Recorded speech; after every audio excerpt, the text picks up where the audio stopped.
வெண்பருத்தி நூலெடுத்து வாய் வெடிச்ச பூவெடுத்து நான் அணிஞ்சிட தொடுத்து வச்ச நடினமான மாலை இது.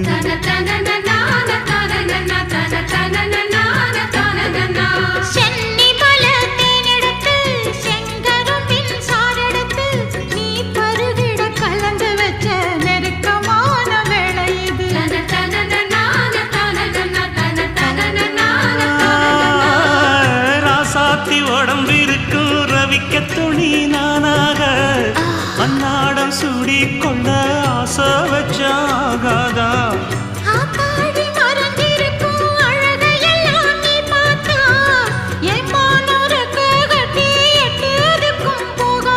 அடிச்சி சக்கரையே எட்டி நீயும் நிற்கிறையே நான் ஏங்கி ஏங்கி